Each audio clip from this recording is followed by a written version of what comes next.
I welcome you all to this evening conversation on courtesy of criticism, Vimarshaya Vinaya, selected essays of Kirtinath Kurtkoti, translated by Kamalakar Bhatt. This book is published by Vintage, an imprint of Penguin Random House, as part of the Ashoka Center for Translations Chronicle series, which aims to translate non-fiction, critical textual narratives from various Indian languages into English. I congratulate Dr. Kamla Karbhat, for having translated this important writings of Kirtinath Kurtkoti. Dr. Kamla Karbhat, professor and head PG Department of English in Ahmednagar College, Maharashtra. He is an award-winning bilingual writer and translator. I thank BIC for hosting this panel discussion with contemporary writer, Jnanpith awardee Dr. Chandrasekhar Kambar, who interacted with Kirtinath Kurtkoti and honed his writing in the literary activism of Kurtkoti's ecosystem. And I welcome Dr. Chandrasekhar Kambar. And as co-panelist, we have Dr. M.S. Asha Devi, a writer, and today a feminist critic is going to talk and reflect on a male critic. And she is the author of several books, particularly her feminist reading of medieval Bhakti poets like Akkamadevi in Bedakiginta Beldege is my favorite, and Narikeda is Kamlakar is also translating that book. I welcome Dr. Asha Devi this evening. A few words about Kirtinath Kurtkoti and about this book. Kirtinath Kurtkoti, 1928 to 2003, was a renowned scholar, critic, playwright, and translator who wrote in both English and Kannada.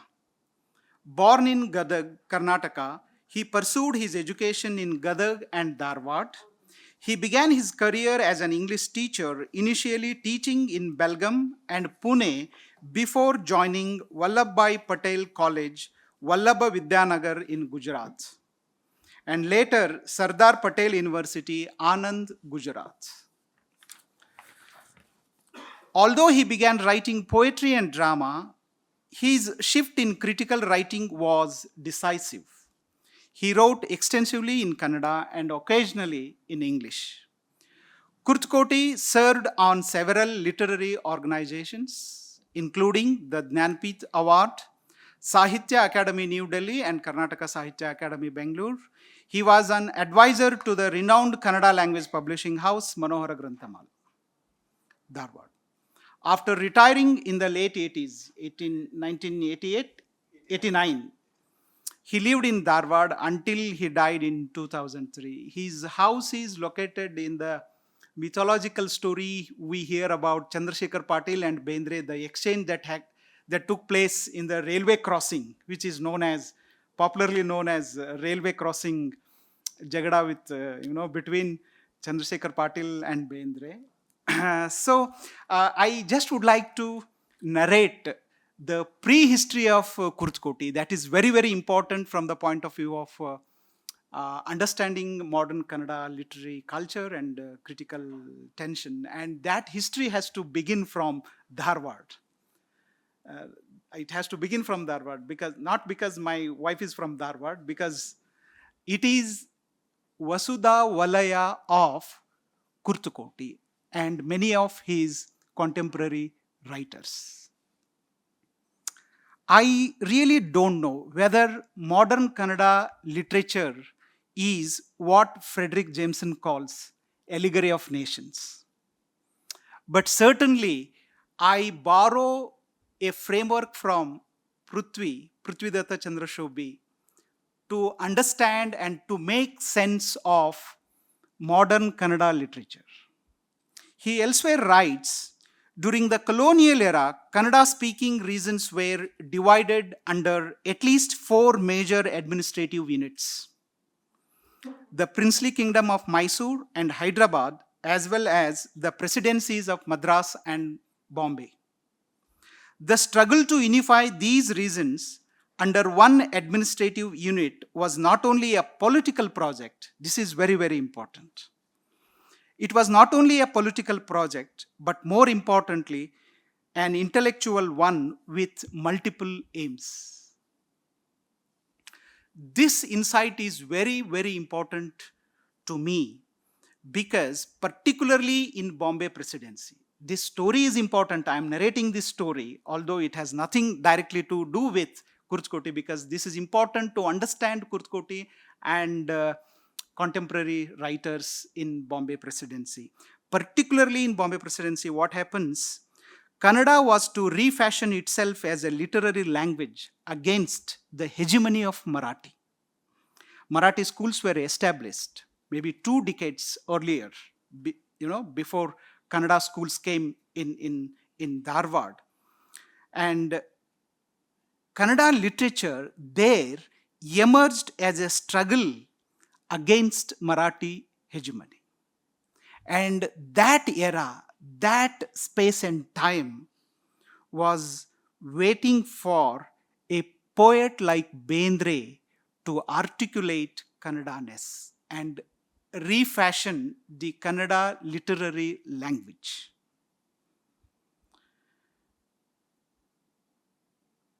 Kurtkoti elsewhere says, he writes why Bendre chose Dharwad as his karma bhumi instead of Pune. Why he chose Kannada instead of Marathi. His mother tongue was Marathi. He could have continued writing poetry in Marathi. Early, his first poem was in Marathi.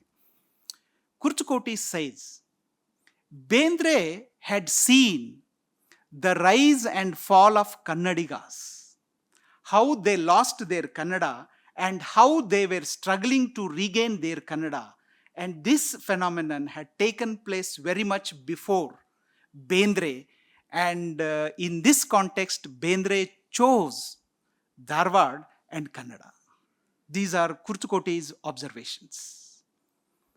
And this is very important. After finishing his graduation in Ferguson College, Bendre comes back to Dharwad. Chandrasekhar Kambar sir knows it very well. He is also the part of that story. When he comes back, he forms a literary group called Gedeyara Gumpu. Since it was not an official, organization, not a formal organization, it took, I think, between 1918 to 20. During that time, the group is formed, Gedeyara Gumpu.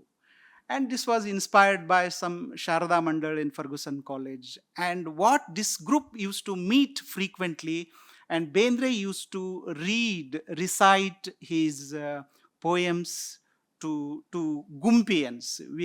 V.K. Gokak calls them Gumpians.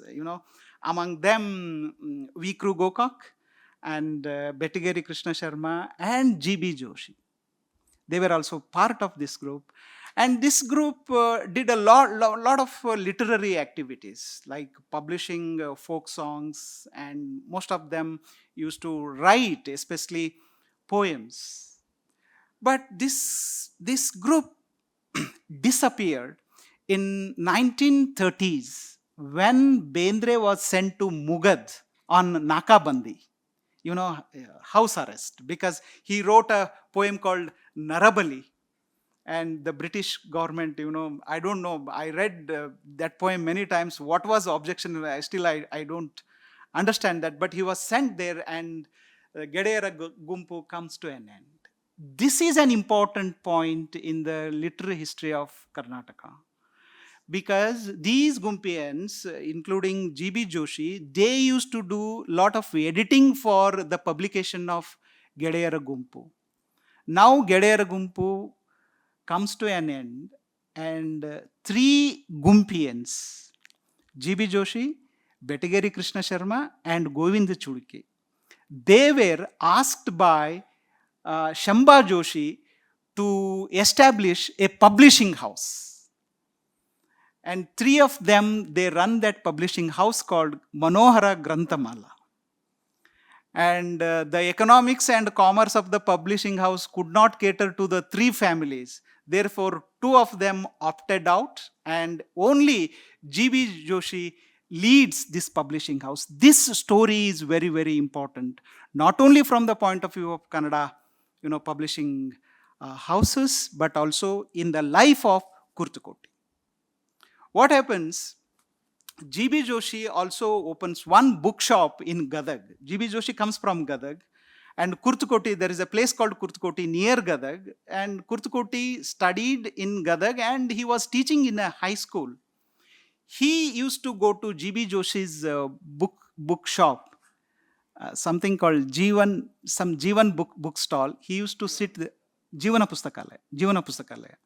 He used to sell those books, but before that, he used to read all the books in the bookshop. And this is important from the point of view of literary history, how a scholar or a literary critic is shaped. And before he comes to Gadag, Kurtkoti, he had exposure to a huge library, then 10,000 books. In one of his essays, he mentions 10,000 books in his uncle's house. Then only in high school he had read Dickens, all great English writers.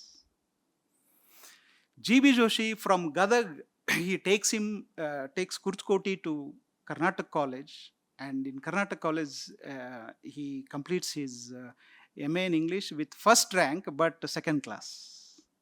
First rank, second class. And then, this later what happens, by then Bendre was the literary advisor to Manohara Granthamala. And Kurtkoti replaces Bendre, and he becomes literary advisor to Manohara Granthamala.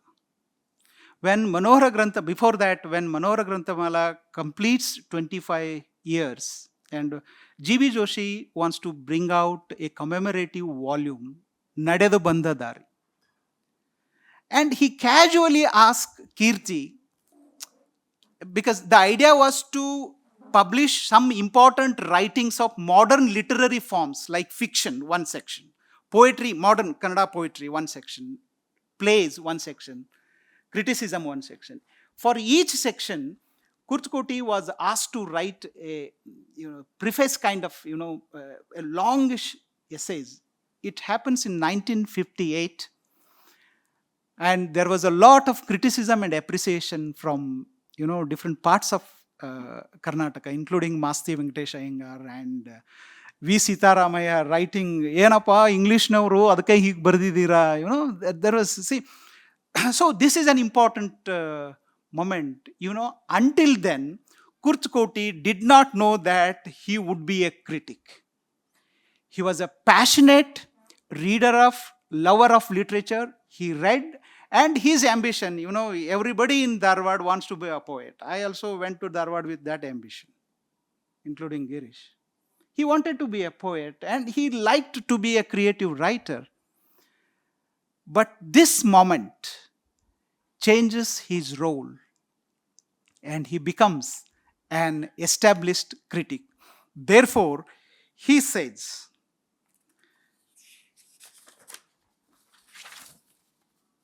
the role of a critic he donned for a specific occasion clung to him forever. I have taken these lines from your translation.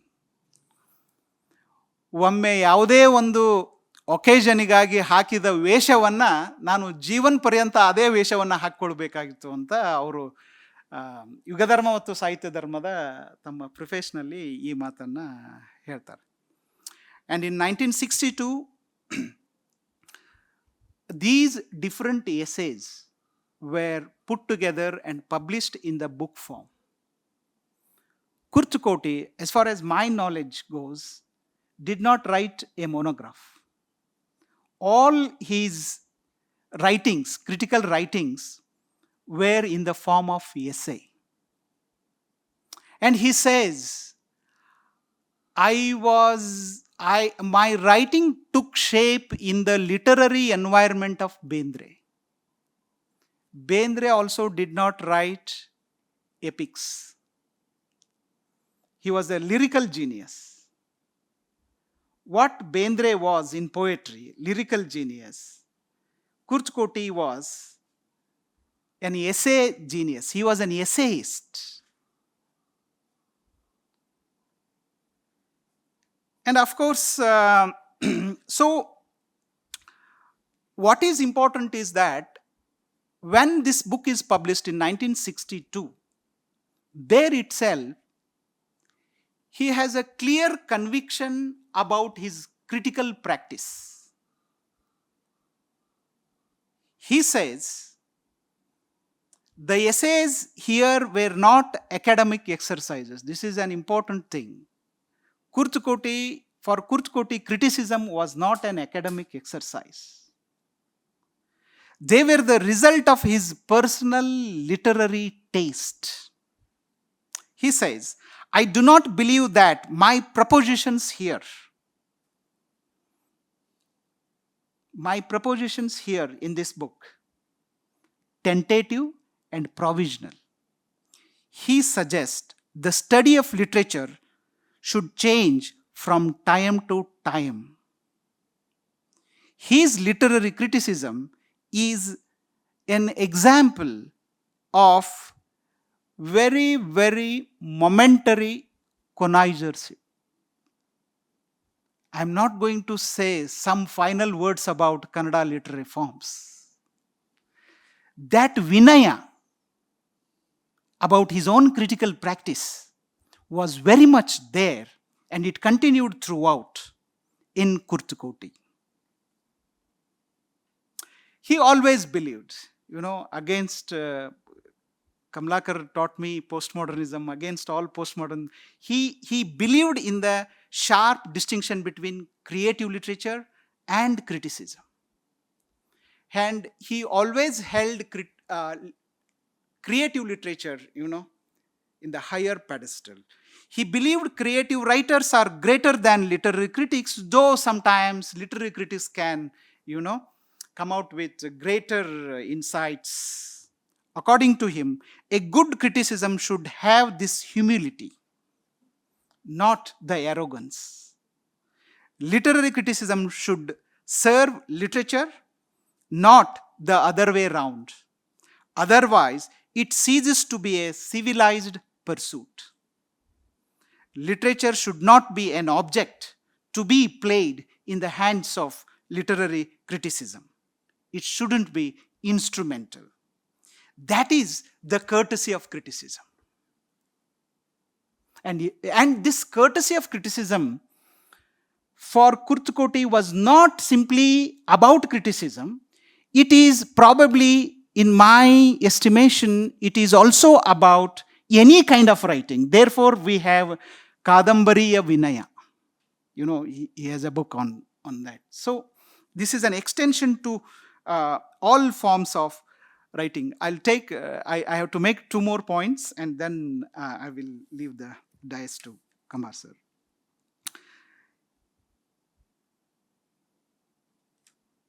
Kurtkoti was not simply a critic.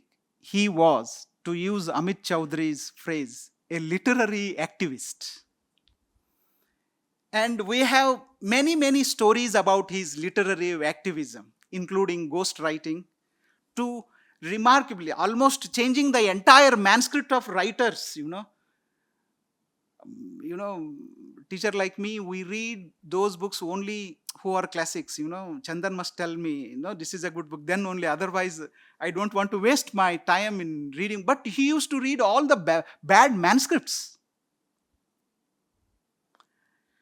And so, therefore, what he used to do was, he used to read the manuscripts, make suggestions, and he used to edit. And more importantly, he turned the premise of a publishing house into a public sphere for literary conversations. There is a famous phrase, Banni, attak banni, hotte tumba matadona. I don't know how to translate this into English. ಹೊಟ್ಟೆ ತುಂಬ ಮಾತಾಡೋಣ. And he liked talking. I was a student then. There was a function, and he used to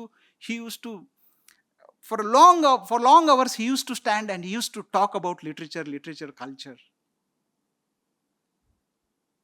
And he was responsible for the publication of, we know the stories, Kambar Sir's Hedatena Keda.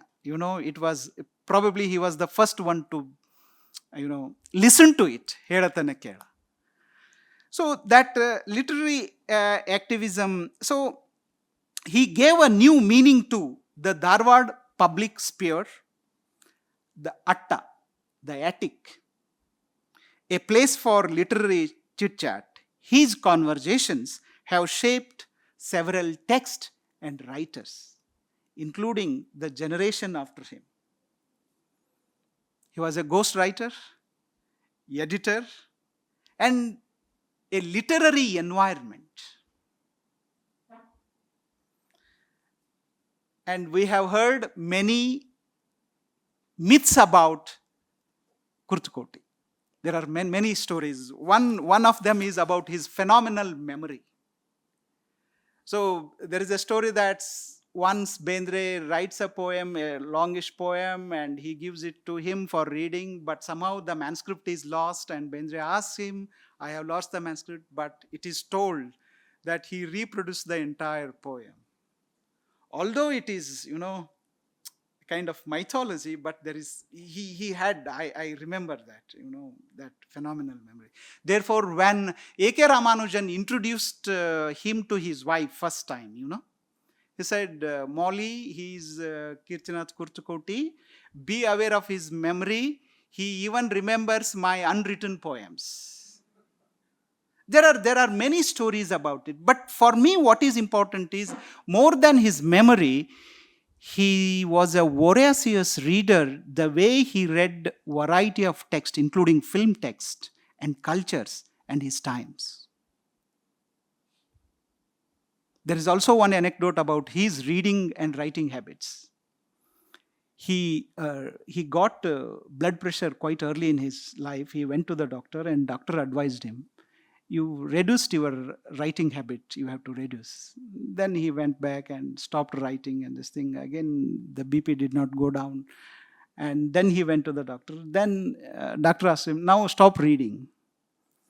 Then he told doctor, ನಾನು ಬರೆಯೋದು ಮತ್ತು ಓದೋದು ನಿಲ್ಲಿಸಿದ್ರೆ ಬದುಕರ ಯಾಕೆ ಬದುಕಬೇಕು ನಾನು ಅಂತ. Why should I live if I stop reading and writing? Here is a critic who lived for reading and writing. And D.R. Nagaraj, while contesting the distinction between creative writing and critical writing, he says, give me Gokak's writing and Kurtkoti's writing, I will choose Kurtkoti's writing. By way of extension, when I teach Kurtkoti in my class, I tell them, if you don't read Bendre, fine. If you don't read Kumaravasa, fine. But you shouldn't miss Kurtkoti. Such a critic invites a long poem from our contemporary bard, Chandrasekhar Kambar. I'll read this poem and then leave the podium to Chandrasekhar Kambar sir to speak about Kurtkoti. Sir, ಇದು ನನ್ನ ಹೇಳತನ ಕೇಳ. ಕೀರ್ತಿನಾಥರು ಇವರು ಕಾಣೆ ಇಲ್ಲದ ಹಾಗೆ ತಕ್ಕಡಿಯ ತೂಗಿದವರು, ಆಕಾಶ ಭೇದಿಸುವ ಕಣ್ಣಿನವರಾದರೂ ತರಕಾರಿ ದರಗಳನ್ನು ಮರೆಯದವರು, ಸೋಲ ಜೊತೆ ಸ್ಯಾಮೀಲರಾದ ಸಿನಿಕರ ಸಿಡುಕ ದಯಮಾಡಿ ಕ್ಷಮಿಸಿದವರು, ತಾಂಬೂಲ ದೆಂಜಲಲಿ ಮುಖ ಬೆಳಗಿ ನಗುವವರು, ಹಾಗೆಯೇ ಧಾರಾಳ ಉಗಿಯುವವರು,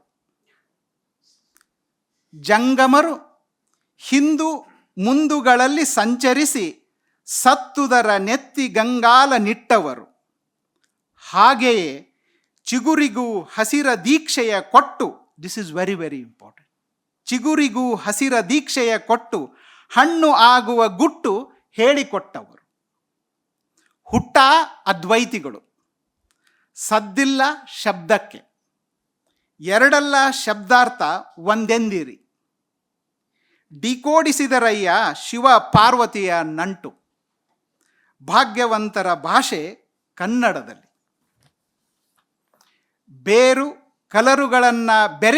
ಬೇರೆ ಕಲರುಗಳನ್ನು ಬೆರಕೆ ಮಾಡದೆ ಶುದ್ಧ ಹಸಿರಲದ್ದಿದ ಹೊಸ ಕನಸುಗಳನ್ನು ಕಣ್ಣು ತುಂಬ ಕೊಟ್ಟು ನಮ್ಮ ಕಳಿಸಿದರಯ್ಯ, ತೋರಿ ದೂರದ ಹೊಳೆಯುವ ಕ್ಷಿತಿಜವನ್ನು, ನಿಮ್ಮ ಭಾಗದ ಗಾಳಿ ನಮ್ಮ ಕಡೆ ಬೀಸಿದರೆ ನಿಮ್ಮದೇ ನೆನಪು ನಮಗೆ, ಅಷ್ಟೋ ಇಷ್ಟೋ ದಾರಿ ನಡೆದವಯ್ಯ ನಿಮ್ಮ ಕಣ್ಣುಗಳ ಬೆಳಕಿನಲ್ಲಿ. ಇನ್ Kurtkoti's critical terminology, insight and pratibhe, they are very, very important. And the poet captures this with ಕಣ್ಣು ಬೆಳಕು. ನಮ್ಮ ಚಿತ್ತದಲ್ಲೊಂದು ಬಿಳಿಯ ಕಂಬಳಿ ಹಾಸಿ ಮ್ಯಾಲೆ ಕುಂತಿರಿ ಇಂಬು ತುಡಿಯದಂತೆ, ಜರದ ಜಗಿಯೋದನ್ನ ಬಿಟ್ಟು ನೋಡಿರಿ ಸ್ವಲ್ಪ ಗೌಡರೇ ನಮ್ಮ ನಿಜ ಕಂಡು ಬಂತೆ. Thank you, ladies and gentlemen. The introduction, I liked the introduction. It is very difficult to capture the nuances of a critic, the critical practice. And I envy Kamlakar Bhatt for doing that. This is the work, I wanted to do. But you have done a marvelous job in understanding Kurtkoti. And there are 3 sections. One is, this is also very important. Later I would like to ask questions about this. There are 3 sections. Section number 1, literary history. The essays. It is very difficult to pin down Kurtkoti, whether he was a literary historian, literary critic, or a sociologist, philosopher, etc. But this division is very, very important, which includes Yugadharma and literary evolution, which they all talk about pre-modern Kannada literary culture and Kannada literary history, modern Kannada literary history. And the second section is pretty long. It's literary theory, where he talks about ಶಬ್ದಾರ್ಥ ಅನ್ನೋದ್ರ ಬಗ್ಗೆ ಅವರು ಒಂದಿಷ್ಟು ತುಂಬ ಚೆನ್ನಾಗಿರುವ ಲೇಖನಗಳಿದ್ದಾವೆ. Speech and writing, othering, the nature of the lyric, etc. They are all under literary theory. And then the third section is literary criticism, where his important essay, Vimarshaya Vinaya. It begins with Vimarshaya Vinaya, courtesy of criticism, and Kumaravasa, Bendre, U.R. Anantamurthy, the plays of Chandrasekhar Kambar, and Devanura Mahadeva's Kusumavale. So, and each section and each essay is, there is a kind of introduction to each essay. It helps non-Kannada readers to understand the context and the text. ಒಟ್ಟಾರೆಯಾಗಿ ಇವತ್ತಿನ ಕನ್ನಡದ ಒಂದು ವಿಮರ್ಶೆಯ ನಾವು ಹೆಚ್ಚಾಗಿ ಒಂದು ರೀತಿಯ crisis ಅಂತಲೇ ಅದನ್ನು ನಾವು ಭಾವಿಸ್ತಾ ಇದ್ದಾಗ, ಕುರ್ತಕೋಟಿಯವ್ರನ್ನ ಓದುವುದು ಮತ್ತು ಅವ್ರನ್ನ ರೀವಿಸಿಟ್ ಮಾಡುವ ಮಹತ್ವ ಏನು, ಕುರ್ತಕೋಟಿಯವರ ಕ್ರಿಟಿಕಲ್ ಪ್ರಾಕ್ಟೀಸಿನ ಕಾಂಟೆಂಪ್ರರಿ ರೆಲೆವೆನ್ಸ್ ಏನು? ಎಲ್ರಿಗೂ ನಮಸ್ಕಾರ. ಮೊದಲಿಗೆ ಕಮಲಾಕರ್ ಭಟ್ ಅವರಿಗೆ ಇಲ್ಲಿರುವ ಎಲ್ಲರ ಪರವಾಗಿ ಇಂಥ ಒಂದು ಅತ್ಯುತ್ತಮವಾದ ಅನುವಾದಕ್ಕಾಗಿ, ಅಗತ್ಯವಿರುವ ಅನುವಾದದ ಕೃತಿಗಾಗಿ ಅಭಿನಂದನೆಗಳನ್ನ ಸಲ್ಲಿಸ್ತೀನಿ. ಈ ಕೃತಿ ಮತ್ತು ಕುರ್ತಕೋಟಿ ಅಂದರೆ ಇಂಗ್ಲೀಷ್ನಲ್ಲಿ ಕುರ್ತಕೋಟಿಯವರು ಯಾಕೆ ಹೋಗಬೇಕು ಅನ್ನೋದು ಒಂದು ಪ್ರಶ್ನೆ. ಎರಡನೇ ಪ್ರಶ್ನೆ ಇವರು ಕೇಳಿದ ಪ್ರಶ್ನೆ, ಕುರ್ತಕೋಟಿಯವರಿಗೆ ನಾವು ಯಾಕೆ ವಾಪಸ್ ಹೋಗಬೇಕು ಅಂತ. ಅವರು ಅದಕ್ಕೊಂದು ಚೌಕಟ್ಟನ್ನು ಹಾಕಿ ಕೊಟ್ಟು ಒಂದು ಪ್ರಶ್ನೆ ಕೇಳಿದ್ದಾರೆ. ಇವತ್ತು ಕನ್ನಡದ ವಿಮರ್ಶೆ ಬಿಕ್ಕಟ್ಟಿನಲ್ಲಿದೆ ಅಂತ. ಬರೀ ಕನ್ನಡದ ವಿಮರ್ಶೆ ಅಲ್ಲ, ಒಟ್ಟಾರೆಯಾಗಿ ಭಾರತದ ಮಟ್ಟಿಗೂ ಜಾಗತಿಕವಾದ ಮಟ್ಟದಲ್ಲೂ ಕೂಡ ವಿಮರ್ಶೆ ಅನ್ನೋದು ಅನೇಕ ಬಗೆಯ ಸವಾಲುಗಳನ್ನು ಎದುರಿಸ್ತಾ ಇದೆ. ಬಿಕ್ಕಟ್ಟು ಅಂತ ನಾನು ಹೇಳಲಾರೆ, ಸವಾಲುಗಳನ್ನು ಎದುರಿಸ್ತಾ ಇದೆ. ಏಕೆಂದರೆ ವಿಮರ್ಶೆಯ ವ್ಯಾಪ್ತಿ ಅನಂತವಾಗ್ತಾ ಇರುವ ಒಂದು ಕಾಲಘಟ್ಟದಲ್ಲಿ ನಾವಿದ್ದೀವಿ ಅಂತ ನನಗೆ ಅನಿಸುತ್ತೆ. ಬಟ್ ಕುರ್ತಕೋಟಿ ಅವರನ್ನು ಯಾಕೆ ನಾವು ರೀವಿಸಿಟ್ ಮಾಡಬೇಕು ಅಂತ ನನಗನ್ಸುತ್ತೆ ಅಂತಂದರೆ, ನನಗೆ ಬಹಳ ಪ್ರಿಯವಾದ ಬೇಂದ್ರೆಯವರ ಮಾತೊಂದನ್ನು ಬಳಸ್ಕೊಂಡು ಹೇಳೋದಾದರೆ, ಕಾವ್ಯ ಬಂದೀತು ವಿಮರ್ಶೆ ಹದಗೊಳ್ಳುವುದು ಬರಿಯ ಚಿನ್ನಾಟದ ಕೆಲಸವಲ್ಲ. ಕಾವ್ಯ ಬರಬಹುದು, ಆದರೆ ವಿಮರ್ಶೆ ಬರೋದು ಚಿನ್ನಾಟದ ಕೆಲಸವಲ್ಲ ಅಂತ ಬೇಂದ್ರೆ ಹೇಳ್ತಾ ಇರೋ ಹೊತ್ತಿನಲ್ಲಿ, ಬೇಂದ್ರೆ ಒಂದು ಸಮುದಾಯದಲ್ಲಿ ವಿಮರ್ಶೆ ವಹಿಸಬಹುದಾದ ನಿರ್ಣಾಯಕವಾದ ಪಾತ್ರದ ಬಗ್ಗೆ ಅಲ್ಲಿ ಮಾತಾಡ್ತಿದ್ದಾರೆ ಅಂತ ಅನಿಸುತ್ತೆ. ಮತ್ತು ಬೇಂದ್ರೆಯವರ ಅಂಥ ಒಂದು ವ್ಯಾಖ್ಯಾನಕ್ಕೆ ಒಂದು ದೊಡ್ಡ ಮಾದರಿಯಾಗಿ ಕುರ್ತಕೋಟಿ ನಿಂತಿದ್ದಾರೆ ಅಂತ ನನಗನ್ಸುತ್ತೆ. ಅವರ ಬಹಳ ಪ್ರಖ್ಯಾತವಾದ ಕೃತಿ ಯುಗಧರ್ಮ ಮತ್ತು ಸಾಹಿತ್ಯ ದರ್ಶನವನ್ನೇ ನಾವು ಮೊದಲಿಗೆ ತಗೊಳ್ಬಹುದಾದರೆ, ಆ ಕೃತಿ ಯಾಕೆ ಮುಖ್ಯ ಆಗುತ್ತೆ? ತುಂಬ ಹಿಂದೆ ಬಹುಶಃ ವಿಜಯಶಂಕರು ಅಂತ ಅನೇಕ ವರ್ಕ್ಶಾಪ್ಗಳಿಗೆ ಬರ್ತಾಯಿದ್ರು. ನೀನಾಸಂನ ವರ್ಕ್ಶಾಪ್ಗಳಲ್ಲಿ ಯಾವಾಗಲೂ ಕುರ್ತಕೋಟಿ ಬಗ್ಗೆ ಮಾತಾಡುವಾಗ ನಾನು ಹೇಳ್ತಾ ಇದ್ದೆ, ಕನ್ನಡ ಸಾಹಿತ್ಯದ ವಿದ್ಯಾರ್ಥಿಗಳಿಗೆ ಇದೊಂಥರ ಬೈಬಲ್ ಅಂತ. ಅಂದರೆ ಅದನ್ನು ಓದದೆ ನಮಗೆ ಮುಂದಕ್ಕೆ ಹೋಗೋಕ್ಕಾಗಲ್ಲ ಅಂತ. ಇಲ್ಲಿ ಕುರ್ತಕೋಟಿಯವರ ಈ ವಿಮರ್ಶೆ ಏನನ್ನು ನಮಗೆ ಕಲಿಸ್ಕೊಡ್ತಾ ಇದೆ ಅಂತಂದರೆ, ಅದು ಒಂದು ಕೃತಿಯನ್ನು ಓದುವ ವಿಧಾನವನ್ನು ಕಲಿಸ್ಕೊಡ್ತಾ ಇದೆ, ವಿಮರ್ಶೆಯ ಪರಿಕರಗಳನ್ನು ಕಲಿಸ್ಕೊಡ್ತಾ ಇದೆ. ನನಗದು ಎರಡನೇದಾಗ ಅನಿಸುತ್ತೆ. ನನಗೆ ಒಟ್ಟು ವಿಮರ್ಶೆ ವಿಷಯದಲ್ಲಿ ಕುರ್ತಕೋಟಿಯವ್ರ ಕೊಡುಗೆ ಏನು ಅಂತ ನನ್ನನ್ನು ಕೇಳಿದ್ರೆ, ಕುರ್ತಕೋಟಿ ನಮ್ಮೆಲ್ಲರ ಬದುಕಿನಲ್ಲಿ ಸಾಹಿತ್ಯದ ಪಾತ್ರ ಏನು ಅನ್ನೋದನ್ನು ತೋರಿಸೋದಕ್ಕೆ ಪ್ರಯತ್ನ ಪಟ್ಟರು ಮತ್ತು ಅದನ್ನು ಸ್ಥಾಪಿಸೋದಕ್ಕೆ ಪ್ರಯತ್ನ ಪಟ್ಟರು, ಅದರಲ್ಲಿ ಗೆದ್ದರು ಅಂತ ನನಗೆ ಅನಿಸುತ್ತೆ. ಅಂದರೆ ಯಾವುದನ್ನು ನಾವು ಅಭಿರುಚಿಯ ಪ್ರಶ್ನೆ ಅಂತ ಕರಿತಾ ಇದ್ದೀವಿ, ಯಾವ ಸಾಹಿತ್ಯ ಅನ್ನೋದು ಮನುಷ್ಯರನ್ನು ಇನ್ನೂ ಹೆಚ್ಚು ಮಾನವೀಯಗೊಳಿಸುವ ಒಂದು ಅದ್ಭುತವಾದ ಮಾಂತ್ರಿಕವಾದ ಸಂಗತಿ ಅಂತ ಕರಿತಾ ಇದ್ದೀವೋ, ಅಂಥ ಒಂದು ಸಾವಯವದ ಪ್ರಕ್ರಿಯೆಯಲ್ಲಿ ಕುರ್ತಕೋಟಿ ತಮ್ಮನ್ನು ತಾವು ಒಡ್ಕೊಂಡ್ರು ಮತ್ತು ತಮ್ಮ ಸುತ್ತಮುತ್ತಲಿದ್ದವ್ರನ್ನ, ನೀವು ಹೇಳ್ತಾ ಇದ್ರಲ್ಲ, ಓದೋದು, ಓದಿಸೋದು, ಬರೆಯೋದು, ಬರ್ಸೋದು, ಇದೆಲ್ಲ ಇದೆ ಅಲ್ಲ, ಇದು ಕೇವಲ ಒಂದು ಸಾಹಿತ್ಯಿಕ ಚಟುವಟಿಕೆ ಅಲ್ಲ. ನೀವು ಹೇಳಿದರೆ he was A literary activist ಅಂತ. ಆ ಲಿಟ್ರರಿ ಆ್ಯಕ್ಟಿವಿಸ್ಟ್ ಅನ್ನೋದು ಅದನ್ನು ಒಂದು ಚೌಕಟ್ಟಿಗೆ ತಂದುಬಿಡುತ್ತೇನೋ ಅಂತ ಅನಿಸುತ್ತೆ ನನಗನ್ಸೋದು. ಒಟ್ಟಾರೆಯಾಗಿ ಒಂದು ನಾಗರಿಕ ಸಮುದಾಯದ ಸಂವೇದನೆಯನ್ನು, ಅದರ ಅಭಿರುಚಿಯನ್ನು ಇನ್ನೂ ಉತ್ತಮಗೊಳಿಸಬಹುದಾದ, ಇನ್ನೂ ಹೆಚ್ಚು ಹರಿತಗೊಳಿಸಬಹುದಾದ ಒಂದು ದೊಡ್ಡ ಪ್ರಕ್ರಿಯೆ ಅದು ಅಂತ ನನಗೆ ಅನಿಸುತ್ತೆ. ಅದರಿಂದಲೇ ಅವರ ಓದಿನ ಹರ ಇದೆಯಲ್ಲ, ನಮಗೆ ಗೊತ್ತಿದೆ, ಅದು ಅನಂತಮೂರ್ತಿಯವರ ಬಹಳ ಪ್ರಸಿದ್ಧವಾದ ಮಾತು, ಕನ್ನಡದಲ್ಲಿ ಇಬ್ಬರೇ ಕಾವ್ಯ ಜೀವಿಗಳಿರೋದು ಅಂತ. ಒಂದು ಕುರ್ತಕೋಟಿ, ಇನ್ನೊಂದು ಕೀರಮ್ ಅಂತ ಅವರು ಯಾವಾಗಲೂ ಹೇಳೋರು. ಕುರ್ತಕೋಟಿಯವರ ಭಾಷಣಗಳನ್ನು ಇಲ್ಲಿರೋರು ಎಷ್ಟು ಜನ ಕೇಳಿದಾರೆ ಗೊತ್ತಿಲ್ಲ, ನನಗೆ 2-3 ಸಲ ಕೇಳುವ ಒಂದು ಅದೃಷ್ಟ ಇತ್ತು. ಕುರ್ತಕೋಟಿಯವರು ಕುಮಾರವ್ಯಾಸನ ಬಗ್ಗೆ ಮಾತಾಡೋದು, ಕಾಳಿದಾಸನ ಬಗ್ಗೆ ಮಾತಾಡೋದು, ಬೇಂದ್ರೆಯವ್ರ ಬಗ್ಗೆ ಮಾತಾಡೋದು ಇದೆಯಲ್ಲ, ಅದು ಒಬ್ಬ ಲೇಖಕನ ಬಗ್ಗೆ ಮಾತಾಡೋದು ಅಂತ ಆಗ್ತಿರ್ಲಿಲ್ಲ ಅಲ್ವಾ. ಅಂದರೆ ಅದೊಂದು ಅದ್ಭುತವಾದ ಪ್ರಯಾಣ, ಒಂದು ಅದ್ಭುತವಾದ ಅನುಭವವಾಗಿ ನಮ್ಮ ಮನಸ್ಸಿನಲ್ಲಿ ಯಾಕೆ ನಿಂತ್ಕೊಳ್ತಿತ್ತು ಅಂತಂದರೆ, ನೀವು ಹೇಳಿದ್ರಿ ಕುರ್ತಕೋಟಿ ಬರ್ಕೊಂಡಿರುವ ಮಾತನ್ನು ನೀವು ಕೋಟ್ ಮಾಡಿದ್ರಿ, ಅವ್ರಿಗೆ ಇದೊಂದು ಸೃಜನಶೀಲವಾದ ಕ್ರಿಯೆ ಆಗಿತ್ತು ಅಂತ. ಒಂದು ವೇಷ, ಆಮೇಲೆ ಆ ವೇಷ ಅನ್ನೋ ಮಾತು ನಾನು ಒಪ್ಪಲ್ಲ. ಯಾಕೆ ಅಂತಂದರೆ ವೇಷ ಅನ್ನೋದು ಹಕ್ಕಳದಾಗಿರುತ್ತೆ, ಆದರೆ ಇದು ಹಾಕಿಕೊಂಡ ವೇಷ ಅಲ್ಲ. ಕುರ್ತಕೋಟಿಯವ್ರ ಮಟ್ಟಿಗೆ ಅದು ಅವರ ಒಂದು ಹುಟ್ಟು ಗುಣ ಆಗಿತ್ತಲ್ವ. ಆ ಹುಟ್ಟು ಗುಣದ ಮೂಲಕ ಕುರ್ತಕೋಟಿಯವರು ಒಂದು ಎದುರಿಗಿರೋರನ್ನು ಸಂಮೋಹನಗೊಳಿಸ್ತಿದ್ರು ಅಂತಲ್ಲ ನಾನು ಹೇಳ್ತಾ ಇರೋದು, ಒಂದು ಏನು ಕರಿಬೇಕಂದ್ರೆ, ಒಂದು ಕಲಾಯಾತ್ರೆಯಲ್ಲಿ ತನ್ನ ಎದುರಿಗಿರುವವರನ್ನು, ತನ್ನ ಕೇಳುಗರನ್ನು ಒಂದು ಭಾಗ ಮಾಡಿಸ್ಕೊಳ್ಳುವ ಒಂದು ಅಪೂರ್ವವಾದ ಗುಣ ಅವರಲ್ಲಿತ್ತಲ್ವ. ಅದಕ್ಕೆ ನಾವು ವಾಪಸ್ ಹೋಗಬೇಕು ಅಂತ ಅನಿಸುತ್ತೆ ನನಗೆ. ಸಾಹಿತ್ಯಿಕ ವಿಮರ್ಶೆ ಮತ್ತು ಅದರ ರಾಜಕಾರಣ, ಅದರ ಮಿತಿ, ಅದರ ಆಯ್ಕೆ, ಅದೆಲ್ಲ ನಮಗೆ ಗೊತ್ತಿದೆ. ಅದು ಕುರ್ತಕೋಟಿಯವ್ರ ವಿಷಯದಲ್ಲೂ ಇತ್ತು, ಈ ಕಾಲಘಟ್ಟದಲ್ಲೂ ಇದೆ. ಯಾವುದೋ ಒಂದು ಸಂದರ್ಭದಲ್ಲಿ, ಯಾವುದೋ ಒಂದು ಸೆಮಿನಾರ್ನಲ್ಲಿ ಹೀಗೇನೋ ಮಾತಾಡ್ತಾ ಅಡಿಗರ ಬಗ್ಗೆ ಏನೋ ಒಂದು ಮಾತು ಹೇಳಿದ ಕೂಡಲೇ ಯಾರೋ ನನ್ನ ಮೈ ಮೇಲೆ ಬಿದ್ದಾಗ ಎದುರಿಗಿದ್ದು ಗಿರೀಶ್ ಕಾರ್ನಾಡ್ ಹೇಳಿದರು, ನಾವು ಕುರ್ತಕೋಟಿನೂ ಸೇರಿದಾಗ ಯಾರಿಗೂ ವೈಟ್ ವಾಶ್ ಮಾಡಬೇಕಾಗಿಲ್ಲ, ಅವರು ಎಲ್ಲರೂ ನಮ್ಮ ಹಾಗೆ ಹುಲು ಮಾನವರೇ ಆಗಿದ್ದರು, ಅವರಲ್ಲೂ ಕೆಲವು ಮಿತಿಗಳಿದ್ವು ಅನ್ನುವ ಮಾತನ್ನು ಅವ್ರು ಹೇಳ್ತಾಯಿದ್ರು. ಆದರೆ ನಾವು ಕುರ್ತಕೋಟಿಗೆ ವಾಪಸ್ ಹೋಗಬೇಕಾಗಿರೋದು ಒಂದು ಓದಿನ ಹರಹು, ಓದಿನ ಬಲ, ಓದಿನ ಶಕ್ತಿ ಎಷ್ಟು ದೊಡ್ಡದು ಅನ್ನೋದನ್ನು, ಮತ್ತು ಅದು ಇಲ್ಲದೆ ನಾವು ಮುಂದಕ್ಕೆ ಹೋಗೋಕ್ಕಾಗಲ್ಲ ಅನ್ನೋದನ್ನು. ಅದು ವಿಮರ್ಶೆಗಿರ್ಬೋದು, ಓದುಗರಿಗಿರ್ಬೋದು, ಬರಹಗಾರರಿಗಿರ್ಬೋದು, ಎಲ್ರಿಗೂ ಇರಬೇಕಾಗಿರುವ ಯಾವುದನ್ನು tradition and the individual talent ಅಂತ ಎಲ್ಲಿಟ್ಟು ಹೇಳ್ತಾನೋ ಅದನ್ನು ಘನವಾಗಿ ನಂಬಿದ ಮತ್ತು ಅದಕ್ಕೊಂದು ದೊಡ್ಡ ಮಾದರಿಯಾಗಿದ್ದವರು ಕುರ್ತಕೋಟಿಯಿಂದ ನನಗೆ ಅನಿಸುತ್ತೆ.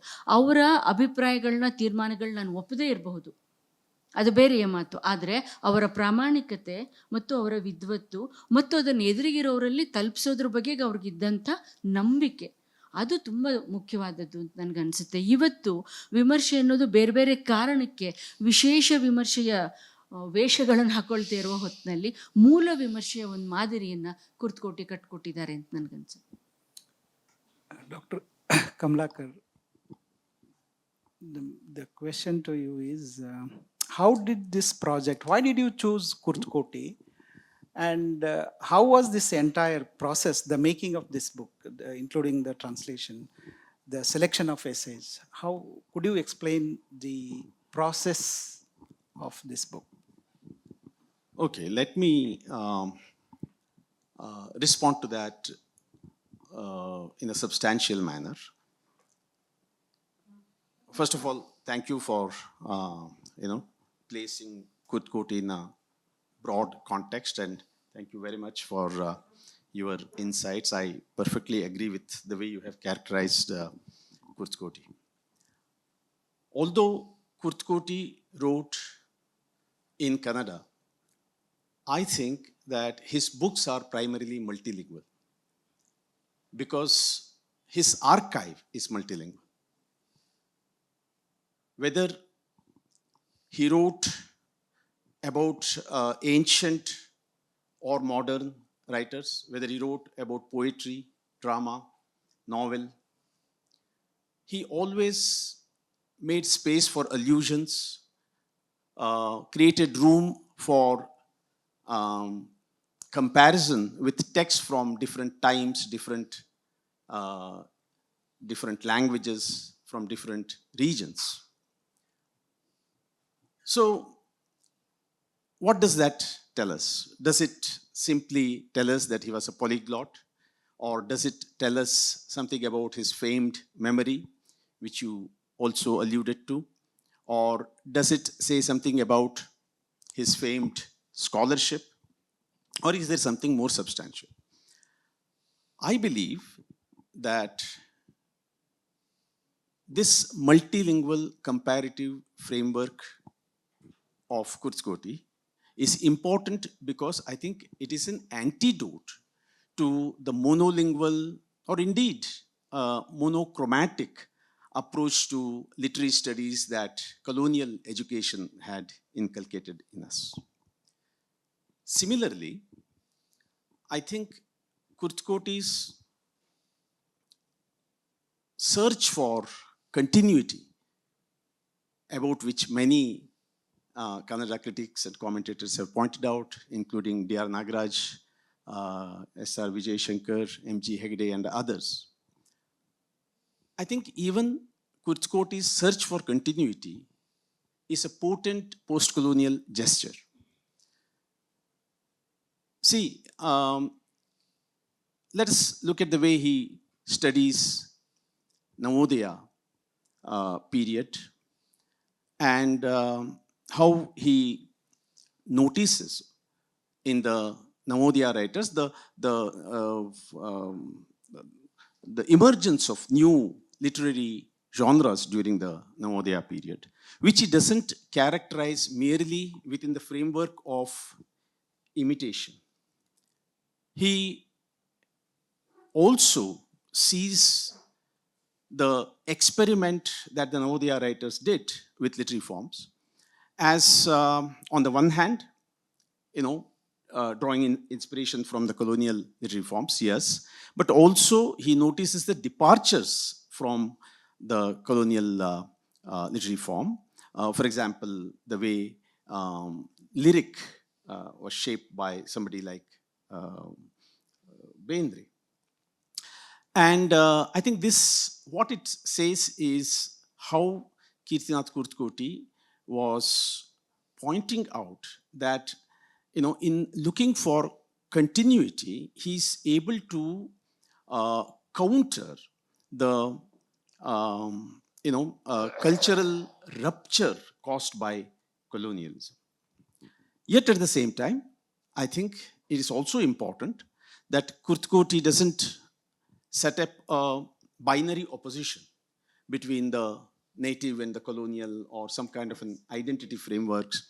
He doesn't reduce it to black and white. In a way, I would venture to use the term rooted cosmopolitan to describe Kurtkoti, because he was rooted but not puritanical or exclusionary. He was cosmopolitan, yet he was not colonial. So I think the specific answer to your question as to the reason why such a venture I dared to undertake, I would answer it by saying that reading Kurtkoti would remind us of the importance of referring to the archive of Indian language intellectual resources, which is something that I think for a very long time we have not been doing. I was just talking to Mahipati a little while ago, and we were discussing this idea of how, for a very long time, we have been approaching literature as if literature, because it is written in one language, our entire understanding of literature has to be monolingual. But I think in Kurtkoti, it wasn't so. And therefore, I think we can also look at this book as well as this entire series of books that Ashoka University and Penguin are bringing out. In this context, the interest that people are taking in the intellectual resources that are available in Indian language, hopefully, this will open up more and more of us to refer to the Indian language intellectual resources, not only while talking about it in English, but also when we are talking about literature. For example, when we are talking about Kannada literature, we either refer to the resources available in Kannada or the resources available in English. Hardly ever do we refer to, say, for example, the intellectual resources available in Hindi or available in Marathi or Tamil, etc. One of the reasons, of course, is the question of availability, and I think projects like this might go some distance in addressing that. So that I think is the context in which I see my own adventure with Kurtkoti's works. Yes, just to continue with the same question, I'm curious to know the selection of, because when it comes to Kurtkoti, I want to translate all the pieces in Uriyanalage especially and Bhashe Mattu Samskruti. They are fantastic cultural studies pieces without Birmingham Cultural Studies framework. How did you go about this very classification? I was fascinated by the classification of these essays, the selection. It was order of things. How did you struggle and how did you choose? Did you make a list and then you left certain things and included? How was the selection process? Actually, these are the essays that are included in this publication, but these are not the only essays that I've translated. I've translated many more essays. The Penguin were anxious about the size of the book, so they finally put a stop and said that we'll only have essays that will make up these many pages. Yes, I definitely struggled a lot. I'm still not happy. I'm still very nervous if somebody might say, why didn't you include that essay? For example, his essay on, everyone talks about Kurtkoti's passionate interest and passionate admiration for Kumaravyasa. And I'm not very confident that I have done justice to him by including one small essay that he had written, in which he doesn't talk about Kumaravyasa as much as he talks about Bana. So yes, there are lots and lots of essays. I would have, just as you said, you would have included all the essays in Uriyanalage. I would have wanted to include all the essays in Kannada Sahitya Sangati. I think that's a marvelous collection of essays. So let me put it this way, that I had a very clear idea in mind. I wanted non-Kannada readers to not only understand or appreciate Kurtkoti, I also wanted to make available to non-Kannada readers, something that would introduce Kannada literature and Kannada literary criticism. I think Kurtkoti would best represent both these purposes. He best serves both these purposes, and from that point of view, I started to make, make the decision as to which essays to include. Even from that point of view, there would have been many more essays to be included. So literary history definitely was required as a result of that, and they were available in all these introductions that he has written to multiple volumes. Maybe some more could have been included if there was space. Then I also wanted to cover, what Kannada literary criticism has to offer to Indian aesthetics, broadly speaking. So I included some of his what I thought as more important essays, and secondly, essays with a broader, let us say, appeal for literary theory. And in literary criticism, I must admit that I have been guilty of including essays that would have greater relevance to non-Kannada readers, because they would have heard, for example, Anantamurthy or Kambara sir or Kuvempu. These are writers who are also known beyond the Kannada world, and therefore that made more sense to give first preference to those authors, and available in English. Karnad. The works of these authors are available in English. That was one of the reasons why I chose them. I would have wanted to include a few more, but had to desist. For example, I haven't included his essay on Karanta, although I have translated it. Yes. ನೀವು ಅನುವಾದ ಮಾಡಿರುವ ಇಷ್ಟು ಲೇಖನಗಳಲ್ಲಿ ಕುರ್ತಕೋಟಿಯವರು ತಗೊಂಡಿರುವ ಎಲ್ಲ ತೀರ್ಮಾನಗಳನ್ನು ನೀವು ಒಪ್ತೀರಾ, ಅಥವಾ ಕೆಲವು ತೀರ್ಮಾನಗಳ ಜೊತೆನಲ್ಲಿ ನಿಮ್ಗೆ ಏನಾದರೂ ಭಿನ್ನಾಭಿಪ್ರಾಯ ಇದೆಯಾ?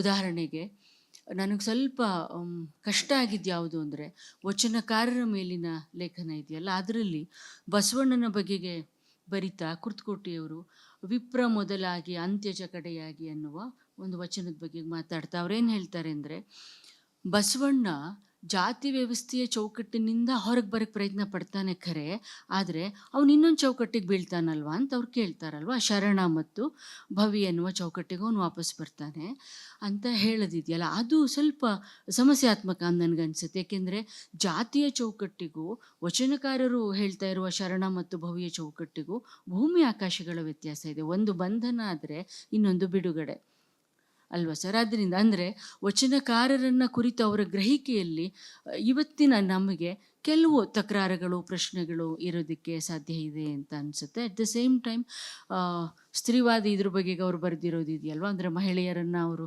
ಕನ್ನಡದ ಲೇಖಕಿಯರನ್ನು ತುಂಬ ಹಿಂದೆ ಇದ್ದಾರೆ ಎನ್ನುವ ಅರ್ಥದ ಒಂದು ಮಾತನ್ನು ಅವರು ಬರೀತಾರೆ. ಕೊಡಗಿನ ಗೌರಮ್ಮನವರ ಹೆಸರನ್ನು ಹೇಳ್ತಾರೆ ಅವರು, ಆದರೆ ಇವತ್ತು ನಾವು ಕೊಡಗಿನ ಗೌರಮ್ಮನವರನ್ನು ಎಲ್ಲಿ ಪ್ಲೇಸ್ ಮಾಡ್ತೀವೋ ಇದು ಅವರಿಗೆ, ನಾನು ಇದನ್ನೊಂದು ಆರೋಪ ಮಿತಿ ಅಂತ ಹೇಳ್ತಾ ಇಲ್ಲ, ಅದೊಂದು ಕಾಲಘಟ್ಟದ ಓದಿನ ಕ್ರಮ ಆಗಿದ್ದಿರ್ಬೋದು, ಅದು ಬೇರೆ ವಿಷಯ. ಆದರೆ ಅದು ನಾವಿವತ್ತು ಅನುವಾದ ಮಾಡ್ತಾ ಇರುವ ಹೊತ್ತಿನಲ್ಲಿ ಮತ್ತು ಕುರ್ತಕೋಟಿಯವರನ್ನು ಮೆಚ್ಚುವ, ಅವರು ಇಂಗ್ಲೀಷಿಗೆ ಅಥವಾ ಜಗತ್ತಿಗೆ ಅವರು ಹೋಗಬೇಕು, ಅದರ ಅನಿವಾರ್ಯತೆ, ಅದರ ಮಹತ್ವದ ಬಗ್ಗೆ ನಾವು ಇಷ್ಟು ಮಾತಾಡ್ತಿರುವ ಹೊತ್ತಿನಲ್ಲಿ ಈ ಅಂಶಗಳನ್ನು ನೀವು ಹೇಗೆ ಚರ್ಚೆ ಮಾಡ್ತೀರಾ ಅಂತ? ಹೌದು,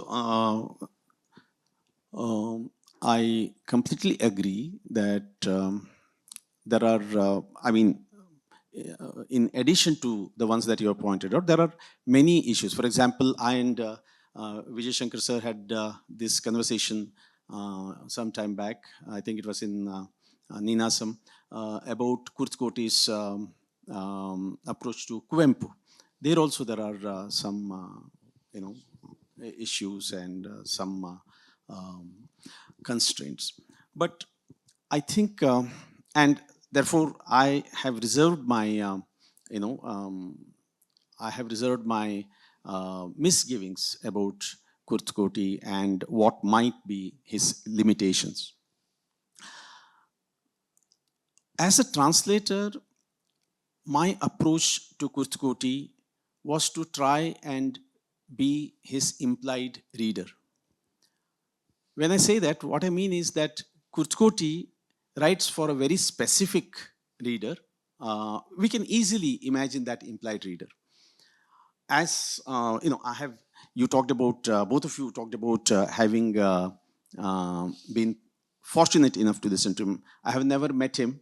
I have never heard him in person, except for, I think, 6-7 minute or video clip that I see on YouTube that's available, where he talks about I think Koshi Haridas, but otherwise I haven't seen anything except his photographs. So I have only read him. Yet, based on the accounts that I have heard, even his speeches, the implied audience of his speeches and implied reader, I think, are easily constructed in his style of writing and speaking, where the implied reader is a sahridaya. The reader is on an equal footing with the critic. He takes it for granted that his readers are familiar with all the texts he's referring to. He doesn't give us any references in his writings. He doesn't. He assumes that we are as much familiar with those texts as he is.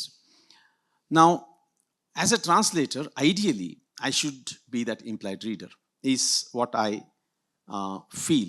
But definitely, I am nowhere there. It's easy to be a translator than be his implied reader.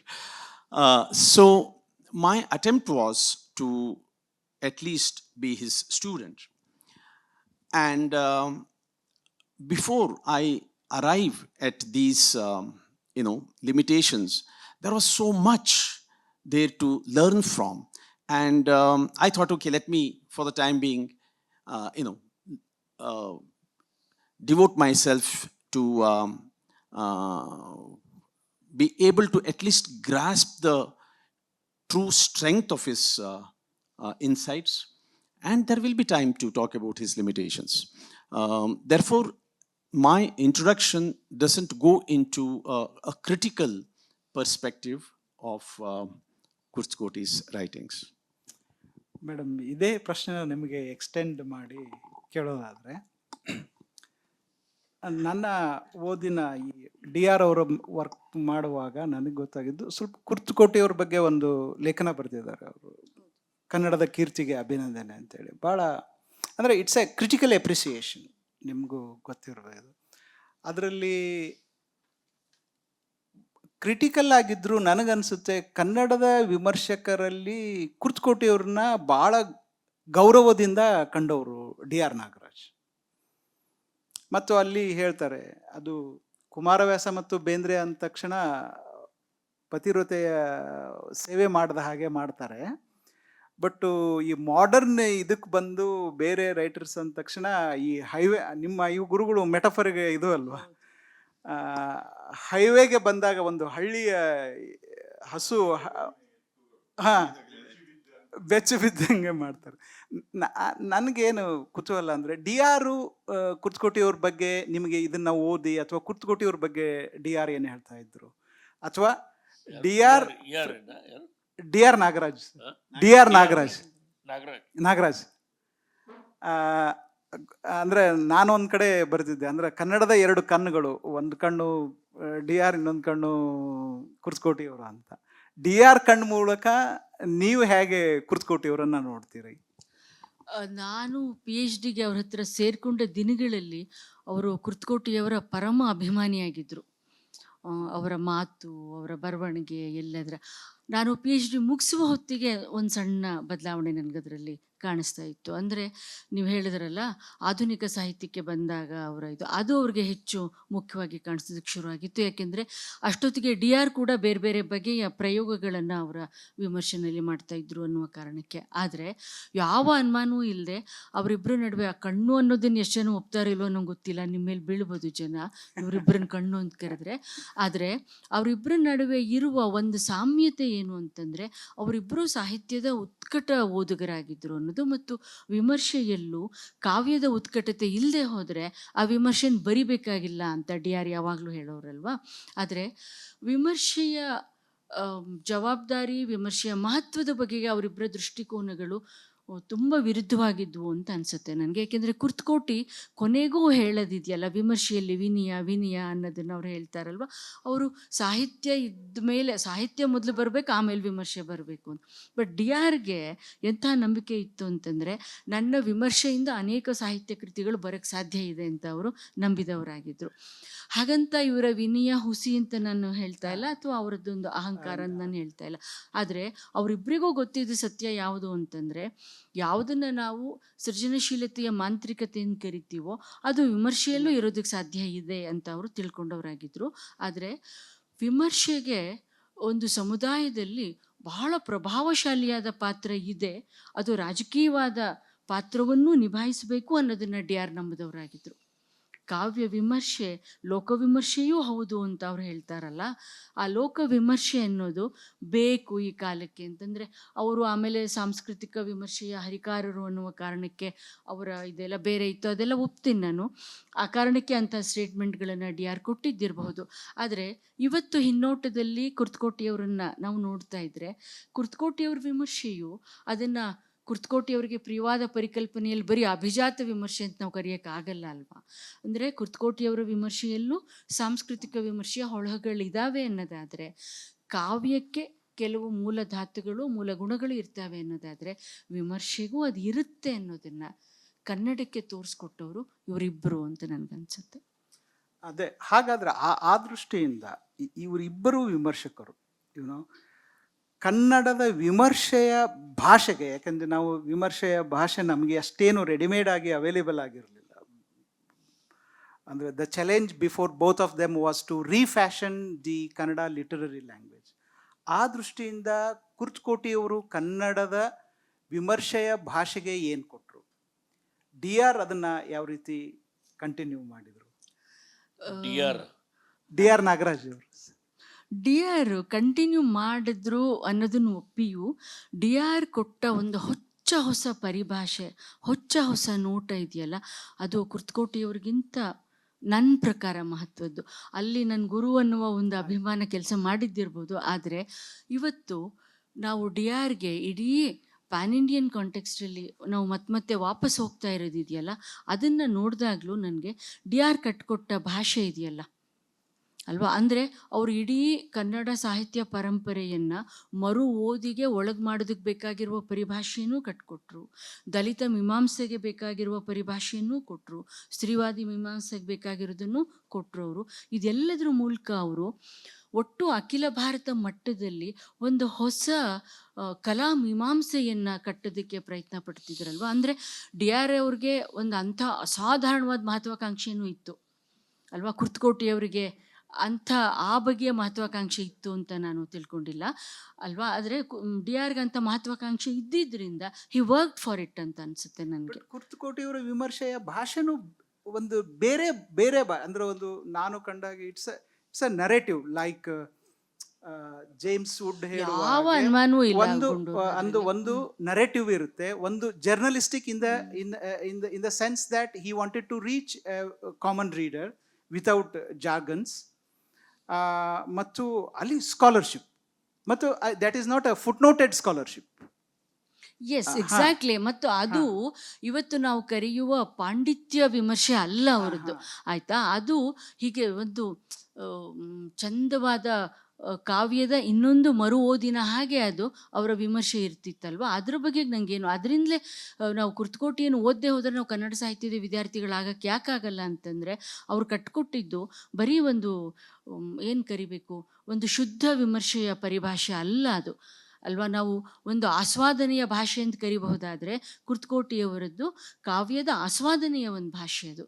ಅದೊಂದು extraordinary, ಅದರಲ್ಲಿ ಏನೂ ಅನುಮಾನ ಇಲ್ಲ. ಏಕೆಂದರೆ ಇವತ್ತು ಬೆಳಗ್ಗೆಯಿಂದ ಅದನ್ನು ಓದ್ತಾ ಇದ್ದರೆ ಯಾಕೆ ಬರಬೇಕು ಇಲ್ಲಿಗೆ ಅಂತ ಅನ್ನಿಸ್ತಿತ್ತು, ಸುಮ್ಮನೆ ಕೂತು ಓದ್ಬೋದಲ್ಲ ಅದನ್ನು ಅಂತ ಅನ್ನಿಸ್ತಾ ಇತ್ತು ನನಗೆ ಅಲ್ವಾ. ಆ ದೃಷ್ಟಿಯಿಂದ ಒಂದು ವಿಮರ್ಶೆ ಹೇಗಿರಬೇಕು ಅನ್ನೋದನ್ನು ಅಲ್ವಾ, ಅದೊಂದು ಜಡವಾಗಿರಬೇಕಾಗಿಲ್ಲ, ಅದೊಂದು ಕ್ಲಿಷ್ಟವಾಗಿರಬೇಕಾಗಿಲ್ಲ ಅಲ್ವಾ, ಅದು ಕಾವ್ಯದ ಓದಿನಷ್ಟೇ ಒಂದು ಸುಖವನ್ನು ಕೊಡಬಹುದು ಅನ್ನೋದನ್ನು ತೋರಿಸ್ಕೊಟ್ಟವ್ರಲ್ವಾ ಅವರು. So, if I may say this, I think one of the strengths of Kurtkoti and one of the contributions of Kurtkoti, I think, is in forging that style. I believe he forged that style very deliberately.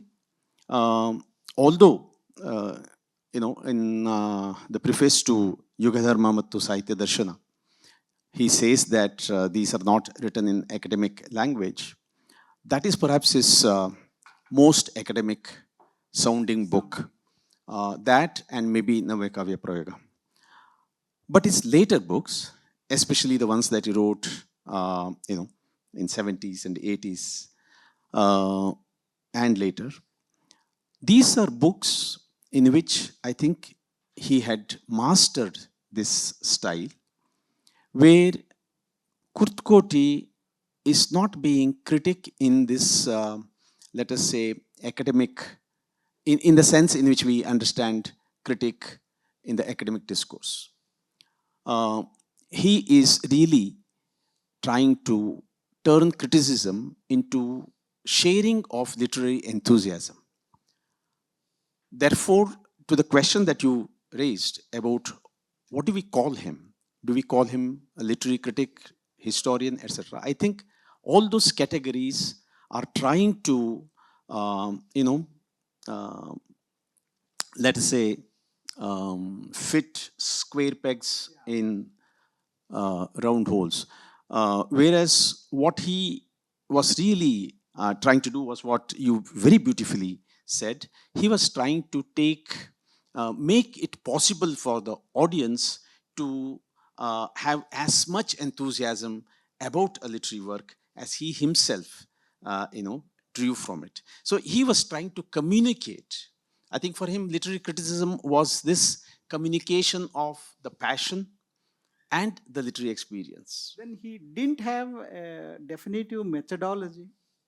Or see, you have also, you have taught English literary critics. What is distinct about Kurtkoti's methodology as a critic, and how do you make a distinction between English critics in English departments we read F.R. Lewis, Cleon Brooks? Yes, I don't know whether I'll be able to give a perfect answer to that or an accurate answer to that. But the way I have understood Kurtkoti is that he is specifically trying to avoid these very Western ways of fashioning our literary responses through methodological and logical methods. I think he's precisely trying to deviate from that kind of deviate from creating criticism as that kind of a discourse. That is the reason why, especially his later, column writings are much more closer to creative writing than criticism. For him, I think creating this kind of a literary conversation, which he would do in Atta or in his speeches, which Vijay Shankar sir keeps telling us all about, telling me about, that I think was very important for him. And there again, the word that I would go back to is enthusiasm. Intimate, conversations about literary enthusiasm. And that's why what you said about this, criticism as taking literature to the reader. I think that's the best way of, describing his enterprise. Methodology. Yes. ನೋಡಿ, ಇವರು ಸಂಸ್ಕೃತಿ ಸ್ಪಂದನೆ ಕೃತಿಯಲ್ಲಿ ಒಳಗಡೆಗೆ ಅದನ್ನ ಲೇಖನಗಳು, ವಿಮರ್ಶೆ, ಪ್ರಬಂಧಗಳು ಅಂತ ಹಾಕ್ತಾರೆ. ಅದರಲ್ಲಿ ನೋಡಿದ್ರೆ ಅವರ ಘೋಷವಾಕ್ಯದಂಥ ಲೇಖನ ಇದೆ, ಅದರಲ್ಲಿ ಸಾಹಿತ್ಯದಲ್ಲಿ ವಿನಯಾದ್ರೆ ಅವರದನ್ನು ಪ್ರಬಂಧ ಅಂತ ಕರೀತಾರೆ. ಬಹುಶಃ ಅದು ಅವರ ದೃಷ್ಟಿಕೋನ ಏನು ಅನ್ನೋದನ್ನ ಹೇಳುತ್ತೆ. ಇನ್ನೊಂದು ಶಬ್ದ ಅವ್ರು ಬಳಸೋದು ಅಂತಂದ್ರೆ ಹರಟೆ. ಹರಟೆ ಅವರು ನಮ್ಮ ಹರಟೆಗೆ ಒಂದು ಕ್ಯಾಶುವಲ್ ಕನ್ವರ್ಸೇಷನ್ ಅನ್ನೋ ಗಪ್ಶಪ್ ಅನ್ನೋ ಅರ್ಥ ಇದೆ. ಅದಕ್ಕೆ ಅವ್ರು ಬಹುಶಃ ಒಂದು ಹೆಚ್ಚಿನ ಘನತೆಯನ್ನ ಕೊಟ್ಟು ಬಳಸ್ತಾರೆ. ಆ ಹರಟೆ ಅನ್ನೋದಿದೆಯಲ್ಲ, ಅವರ ಸಾಹಿತ್ಯ ವಿಮರ್ಶೆಗಳು ಹರಟೆಗಳಾಗಿ ಅದನ್ನು ಪ್ರಸ್ತುತಪಡಿಸ್ತಾರೆ ಅವರು ಅಂತ. ಮತ್ತು ಹಾಗಿದ್ದಾಗಲೇ ಅದಕ್ಕೊಂದು ರೀಚಬಿಲಿಟಿ ಇರುತ್ತೆ ಅಂತ ಅವ್ರು ತಿಳ್ಕೊಂಡಿದ್ರು ಏನೋ ಗೊತ್ತಿಲ್ಲ ನಮಗೆ. And also, last question, I think we are running short of time.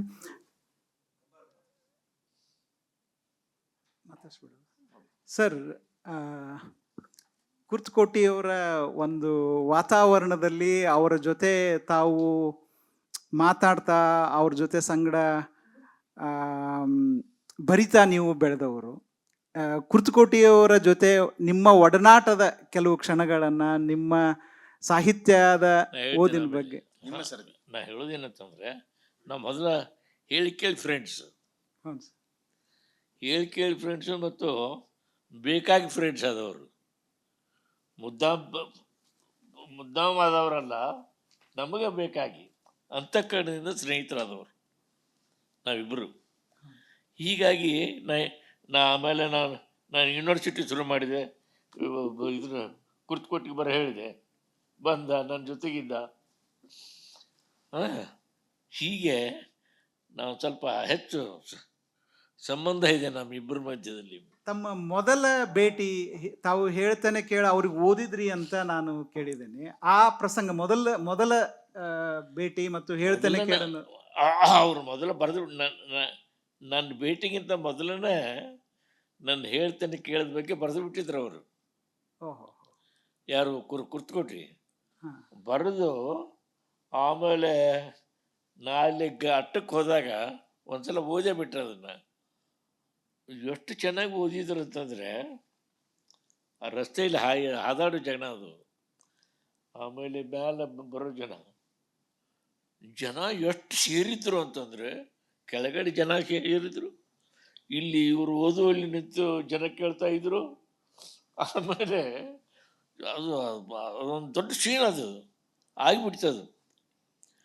ಆಮೇಲೆ ಅದನ್ನು ಓದಿಸೋ ಇದು ಅದೇ ಶುರು ಆಯ್ತು, ಏನು ಫ್ಯಾಷನು, ಏನಂತ ಕೂಡಲೇ ಅದೇ ಕಂಬಾರದ ದಿನದನ್ನು ಹೋದ್ರಿ ಅನ್ನೋದು ಹೆಂಗೆ ಶುರು ಆಯ್ತದು. ಅಷ್ಟು ಚೆನ್ನಾಗಿ ಓದಿದ್ರು ಪದ್ಯವನ್ನು. ಇದನ್ನು ನೀವು ನಿಮ್ಮ ಮ್ಯಾನ್ಸ್ಕ್ರಿಪ್ಟ್ ಅವ್ರಿಗೆ ತೋರಿಸ್ತಾ ಇದ್ರೆ ಪ್ರಿಂಟ್? ಯಾರಿಗೆ ಕುರ್ತಕೋಟಿ ಅವ್ರಿಗೆ ಕೊಡ್ತಿದ್ದೆ. ಅವ್ರು ಕೊಡ್ತಿದ್ದೆ. ಕೊಟ್ಟ ಅದು ಮೊದಲನೇದಾಗ ತನಕ ಇರಲಿಲ್ಲ. ಅಡಿಗರು ನೋಡ್ತಿದ್ರು, ಅಡಿಗರು ಭಾಳ ಇಷ್ಟಪಡ್ತಿದ್ರು ನನ್ನ ಪದ್ಯವನ್ನು. ಆಮೇಲೆ ಬರಿತಿದ್ರು, ಬರೆದದ್ದನ್ನು ಎಲ್ಲ ಕಡೆ ಹಾಕ್ತಿದ್ದೆ ನಾನು, ಅದೆಲ್ಲ ಇತ್ತು. ಅಡಿಗರು ಗಮನಕ್ಕೆ ಕೊಡ್ತಾ ಇರೋದನ್ನು ನೋಡಿಬಿಟ್ಟು ಆಮೇಲೆ ಇವರು ಅಟ್ಟದವರು ಅಂತೀವಿ ಅವ್ರಿಗೆ, ಅಟ್ಟದ ಮೇಲೆ ಈ ಅಟ್ಟದವರು ಆಮೇಲೆ ಇದೇನು ನಾವೇ ಗಮನಿಸಿಲ್ಲ, ಇವರು ಅಡಿಗರು ಗಮನಿಸ್ತಿದಾರಲ್ಲ ಅಂತ ಆಶ್ಚರ್ಯದಿಂದ ಓದಿದಾಗ ನಾವು ಓದಿಲ್ಲ, ಹಾಡಿದೆ ಅದನ್ನು. ಇದು ಹಿಂಗಪ್ಪ ಹಿಡಿದು ಹಾಡು, ಇದು ಗೀಗಿ ಪದ, ಇದು ಗೀಗಿ ಪದ ಹಾಡೋದು ಈ ಪದ್ಧತಿ ಅಂತೇಳಿ ಹಾಡಿದರೆ ಭಾರಿ ಆಶ್ಚರ್ಯ ಆಗ್ಬೋದು ನಿಮಗೆ. ರಸ್ತೆ ತುಂಬ ಜನ ಕೇಳ್ತಾ ಇದ್ರು ಆ ಹಾಡು. ಗೀಗಿ ಪದ, ನಮ್ಮ ಕಡೆ ಗೀಗಿ ಪದ ಯಾರಾದ್ರೂ ಪುಕ್ಕಟ್ಟು ಹಾಡಿದ್ರೆ ಯಾರು ಬಿಡ್ತಾರೆ? ಜನ ಸೇರಿದ್ರು. ಆ ಹೊತ್ತಿನಿಂದ ಕುರ್ತಕೋಟಿಯವರು ನನ್ನ ಪದ್ಯದ ಕಡೆಗೆ ಗಮನ ಕೊಟ್ಟರು. ಆಮೇಲೆ ಅದಕ್ಕಿಂತ ಅವ್ರಿಗಿಂತ ಮುಂಚೆ ರಾಜೀವ್ ತಾರಾನಾಥ್ ಇದ್ರ ಬಗ್ಗೆ ಭಾಳ ಗೌರವದಿಂದ ಮಾತಾಡಿದರು. ಅಲ್ಲೇ ಅಟ್ಟದ ಮೇಲೇನೆ, ಯಾಕೆ ಇದು ಕನ್ನಡದಲ್ಲಿ ಅಪರೂಪ ಅಂತ ಹೇಳ್ತಂದ್ರೆ, ಯಾರೂ ಈ ರೀತಿ ಪ್ರಯತ್ನ ಮಾಡಿಲ್ಲ. ಆಮೇಲೆ ಮಾಡಿದ್ದು ಯಾರು ಏನೇನು ಮಾಡಿದರೂ ಕೂಡ ಇಂಥ ಉದ್ದೇಶಗಳನ್ನೆಲ್ಲ ಇಟ್ಕೊಂಡು ಒಂದು ಪ್ರಕಾರವನ್ನೇ ಹೊಸದಾಗಿ ಸೃಷ್ಟಿ ಮಾಡೋದಕ್ಕೆ ಪ್ರಯತ್ನ ಮಾಡಿಲ್ವ ಅದರಿಂದ ಅಂತ ಹೇಳಂದು ಅವ್ರು ಭಾಳ ಚೆನ್ನಾಗಿ ಮಾತಾಡಿದರು. ಯಾರು? ರಾಜೀವ್ ತಾರಾನಾಥ್. ರಾಜೀವ್ ತಾರಾನಾಥ್ ಮಾತಾಡಿ ಆಮೇಲೆ ಆ ದಿವಸ ರಾತ್ರಿ ತಮ್ಮ ಮನೆಗೆ ಕರ್ಕೊಂಡು ಹೋಗಿ ಆಮೇಲೆ ಇಬ್ಬರು ಅಲ್ಲಿ ಅವ್ರ ಮನೆಯಲ್ಲಿ ಮನೆಗೆ ಅವರು ಒಬ್ಬರೇ ಇದ್ದರು, ನಾನು ಒಬ್ಬನೇ. ಆಯಿತು, ಇಬ್ಬರು ಕೂಡಿದ್ವಿ ಆಮೇಲೆ ಮಾತಾಡಿದ್ವಿ. ಆಮೇಲೆ ಮತ್ತೆ ಪೂರ್ತಿ ಓದಿಸಿದ್ರು ಅವರು ಓದಿದರು. ಅಲ್ಲಿಂದ ಶುರು ಆಯ್ತು ಗೆಳ್ತನ. ಕುರ್ತಕೋಟಿ ಅವರು ನಿಮ್ಮ ಕೃತಿಗಳ ಬಗ್ಗೆ ಬಹಳ ಬರೆದಿದ್ದಾರೆ, ನಿಮ್ಮ ನಾಟಕಗಳ ಬಗ್ಗೆ ಬರೆದಿದ್ದಾರೆ, ನಿಮ್ಮ ಕಾವ್ಯದ ಬಗ್ಗೆ ಬರೆದಿದ್ದಾರೆ. ಆ ವಿಮರ್ಶೆನ ಓದಿ ನೀವು ಹೆಂಗೆ ತಗೊಳ್ತಿದ್ರಿ? ಅವ್ರ ವಿಮರ್ಶೆನ ನೀವು ಓದಿ ಅದನ್ನ ಹೇಗೆ ನೀವು ತಗೊಂತಿದ್ರಿ ಅಂತ ನೀವು, ಅಂದ್ರೆ ನಿಮ್ಗೆ ಅದರಿಂದ ಹೆಲ್ಪ್ ಆಗ್ತಿತ್ತು? ಯಾಕೆಂತಂದ್ರೆ ನನ್ನ ಬಗ್ಗೆ ಭಾಳ ಒಂದು 3-4 ಜನ ಬರಿತಿದ್ರು ಅವಾಗ. ಈ ಮೈಸೂರಿನಲ್ಲೂ ಒಂದು 2-3 ಜನ ಬರಿತಿದ್ರು.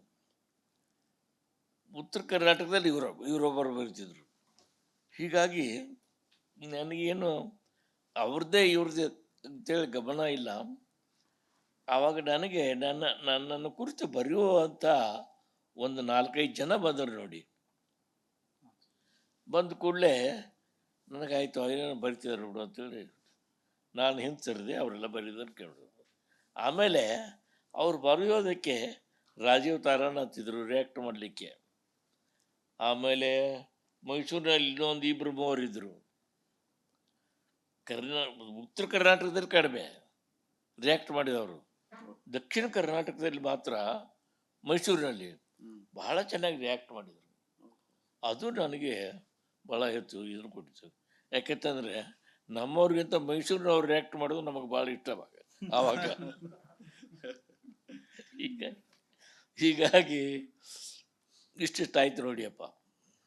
ಕುರ್ತಕೋಟಿ ಅವರು ಇದರಲ್ಲಿ ಬರೀತಾರೆ, ನಾವು ಮೈಸೂರು ಕಡೆಯ ಕನ್ನಡನ, ಮೈಸೂರು ಕನ್ನಡದ ಇದನ್ನು ತುಂಬ ಚೆನ್ನಾಗಿ ಒಪ್ಕೊಂಡ್ಬಿಟ್ವಿ. ಟಿ ಪಿ ಕೈಲಾಸಂ ಅವರು ಬರೆದ ಭಾಷೆನೂ ನಾವು ನಾರ್ತ್ ಕರ್ನಾಟಕದವ್ರು ತುಂಬ ಚೆನ್ನಾಗಿ ಅಕ್ಸೆಪ್ಟ್ ಮಾಡ್ಕೊಂಡ್ವಿ. ಆದರೆ ಉತ್ತರ ಕರ್ನಾಟಕದ ಭಾಷೆಗೆ ಮೈಸೂರು ಕಡೆ ಹೆಚ್ಚು ಬೆಂಬಲ ಸಿಗಲಿಲ್ಲ ಅನ್ನೋ ಅರ್ಥದಲ್ಲಿ ಒಂದು ಮಾತು ಬರೀತಾರೆ. ನೀವು ಅದಕ್ಕೆ ವಿರುದ್ಧವಾಗಿರೋದನ್ನು ಹೇಳಿದ್ರಿ. ಇದು ನಿಮ್ಮೊಬ್ಬರ ಅನುಭವನ ಅಥವಾ ಉತ್ತರ ಕರ್ನಾಟಕದ ಎಲ್ಲರ ಅನುಭವನ? ಏಕೆಂದರೆ ರಾವ್ ಬಹದ್ದೂರ್ ಅವರ ರಾಮಾಯಣನೂ ಹಾಗೆ ಕರ್ನಾಟಕದಲ್ಲಿ ತುಂಬ ಚೆನ್ನಾಗಿ ತಗೊಂಡಿದ್ರು, ಬೇಂದ್ರೆ ಅವರನ್ನ ಅಷ್ಟು ಚೆನ್ನಾಗಿ ಸ್ವೀಕರಿಸಿದ್ರು. ನನಗಿಂತ ಮುಂಚೆ ಬೇಂದ್ರೆ ಅವರನ್ನ ಅವ್ರು ಗಮನಿಸ್ತಿದ್ರು ಮತ್ತು ಬೇಂದ್ರೆ ಅವರನ್ನು ಭಾಳ ಪ್ರೀತಿ ಮಾಡ್ತಿದ್ರು. ಅಲ್ಲಿ ಅವ್ರನ್ನ ಓದ್ತಿದ್ರು, ಅವ್ರನ್ನ ಪಾಪ್ಯುಲರ್ ಆಗಿದ್ರು ಅಲ್ಲಿ. ನಾನು ಬಂದ ಮೇಲೆ ಈ ಸಿಂಗಿಂಗ್ ಬಂತು ನೋಡಿ, ಅವ್ರದನ್ನ ಪ್ರೋಸ್ ಓದಿದ ಥರ ಓದ್ತಿದ್ರು ಬೇಂದ್ರೆ ಅವ್ರನ್ನ. 1-2 ಸಾಲ ಹಾಡ್ತೀರಾ ಸರ್? ಯಾವುದಾದ್ರೂ 1-2 ಸಾಲ ಹಾಡ್ತೀರಾ? ಬಾಯಿಗೆ ಯಾವುದೂ ಬರೋದಿಲ್ಲ.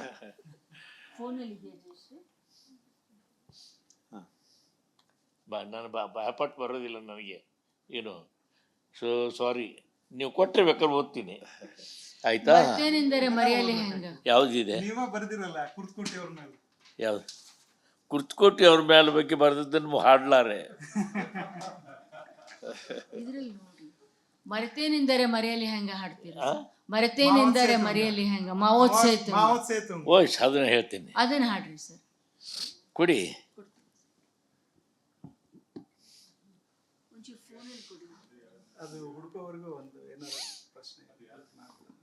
ಯಾವತ್ತಾದ್ರೂ ಜಗಳ ಆಡಿದ್ರ ಸರ್ ನೀವಿಬ್ರು? ನೀವು ಯಾವತ್ತಾದ್ರೂ ಜಗಳ ಆಡಿದ್ರ ಕುರ್ತಕೋಟಿ ಅವ್ರ ಜೊತೆ? ಯಾವ ತರ? ಕುರ್ತಕೋಟಿ ಅವ್ರ ಜೊತೆ ಜಗಳ ಆಡಿದ್ರ?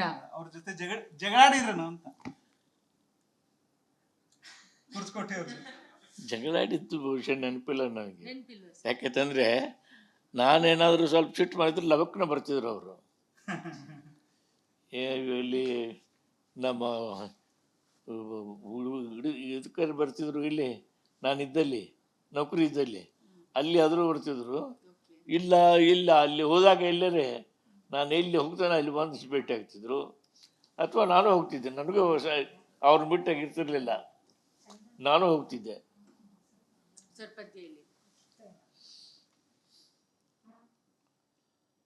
ಇದಾ ಕೇಳ್ರಿ. ಮರ್ತೇನಂದಾರ ಮರೆಯಲಿ ಹೆಂಗ ಮಾವುಚ್ಚೆ ತುಂಗ, ಮರ್ತೇನಂದಾರ ಮರೆಯಲಿ ಹೆಂಗ. ಪಂಚಭೂತದಾಗ ವಂಚನೆ ಕಂಡಿ, ಕಣ್ಣಿನಂಚಿನಾಗ ಹೊಸ ಜಗ ಕಂಡಿ, ಸೊನ್ನೆಗೆ ಆಕಾರ ಬರದೆ ನಂದಿ, ಬೇಲಿಗೆ ಗೋಡೆ ಕಟ್ಟೆ ನಂದಿ. ಹಾ, ಸಚರಾಚರಗಳ ರಚನೆ ಮಾಡುವುದಕ್ಕೆ ಬೇರೊಬ್ಬ ಸೂರ್ಯನ ತರ್ತೇನಂದಿ, ಮರ್ತೇನಂದರ್ ಆಹಾ ಮರ್ತೇನಂದರ್ ಮರೇಲಿ ಹೆಂಗ.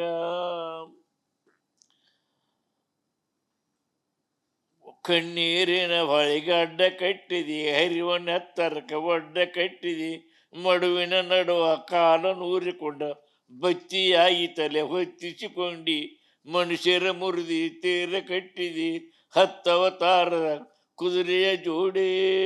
ಹಾ, ಹತ್ತ ಕುದುರೆಯ ಹಳದಿ ದೇವರು ಸ್ವಯಂ ಸೂರ್ಯನ ಬಂದೇನಂದಿ, ಮರ್ತೇನಂದರ್ ಆಹಾ ಮರ್ತೇನಂದರ್ ಮರೇಲಿ ಹೆಂಗ.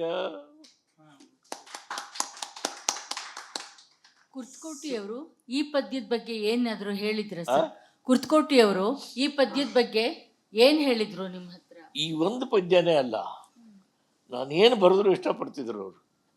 ನಮ್ಮ ಏನು ಬರೆದ್ರು, ಆಮೇಲೆ ದಿನ ಹರಿವತ್ತೆತ್ಕು ಏನ್ರ ಬರ್ದಿನ ಅಂತ ಕೇಳಿದ್ರು. ಇಷ್ಟರ ಮಟ್ಟಿಗೆ ಅವರು ನನ್ನ ಪದ್ಯದ ಬಗ್ಗೆ ಕಾಳಜಿ ವಹಿಸಿದ್ರು ಅಥವಾ ಆಸಕ್ತಿ ತೋರಿಸ್ತಿದ್ರು. ಹಿಂಗಾಗಿ ಅವ್ರಿಗೂ ನನಗೂ ಒಂಥರ ಬಹಳ ಸಮೀಪದ ಸಂಬಂಧ ಇತ್ತು ಅಂತ ಅನಿಸ್ತದೆ. ನೀವು ಕನಿಷ್ಠ 2 ಪುಸ್ತಕ ನೀವೇ ಅವರ ಕೈಯಿಂದ ಬರೆಸಿದ್ರಿ ಅಲ್ವಾ? ಹಂಪಿ ಯೂನಿವರ್ಸಿಟಿನಲ್ಲಿ ಕರೆದು ಕನಿಷ್ಠ 2 ಪುಸ್ತಕ ಅವರಿಂದ ನೀವು ಬರೆಸಿದ್ದೀರಿ. ಬರ್ಸಿದ್ದೀನಿ. ಅಲ್ಲ ಬರ್ಸಿಲ್ಲ, ಆದರೆ ಅವ್ರು ಬರೆದದ್ದನ್ನು ನಾವು ಪ್ರಿಂಟ್ ಮಾಡಿದ್ವಿ. ಬೇರೆದವ್ರು ಬೇಡ, ನಾವು ಮಾಡ್ತೀವಿ.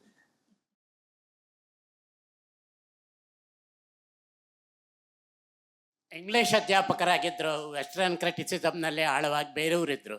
ಆದರೆ ಅವರು ಕನ್ನಡದ ಬಗ್ಗೆ ಬರೆಯುವಾಗ ನನಗೆ ತಿಳಿದ ಹಾಗೆ ಭಾರತೀಯ ಕಾವ್ಯ ಮೀಮಾಂಸೆಯನ್ನು ಮೂಲಾಧಾರವಾಗಿ ಇಟ್ಕೊಂಡು ಬರೀತಾರೆ. ಈ ವೈರುಧ್ಯ ಬರೀ ಅವರಲ್ಲಿ ಮಾತ್ರ ಅಲ್ಲ, ಬಹುಶಃ ಎಲ್ಲ ಇಂಗ್ಲೀಷ್ ಅಧ್ಯಾಪಕರಿಗೂ ಇದು ಅನ್ವಯಿಸ್ತದೆ ಅಂತ ನನಗೆ ಅನ್ನಿಸ್ತದೆ. ಬಹುಶಃ ಅದಕ್ಕೆ ಎಕ್ಸೆಪ್ಷನ್ ಅಂತಂದರೆ ಶಾಂತಿನಾಥ್ ದೇಸಾಯಿ ಒಬ್ಬರು ಇರ್ಬೋದು. ಹೀಗೆ ಆಗಲಿಕ್ಕೆ ಏನು ಕಾರಣ? ಬರೀ ಅವರು ಬೌದ್ಧಿಕವಾಗಿ ಮಾತ್ರ ಪಾಶ್ಚಾತ್ಯ ಸಾಹಿತ್ಯಕ್ಕೆ ಒಡ್ಕೊಂಡ್ರು, ಮತ್ತು ಭಾರತೀಯ ಸಾಹಿತ್ಯಕ್ಕೆ ಅಥವಾ ಕನ್ನಡದ ಸಾಹಿತ್ಯದ ಬಗ್ಗೆ ಬರೆಯುವಾಗ ಬರೀ ಇದಕ್ಕೆ ಮಾತ್ರ ಬರೆದ್ರು.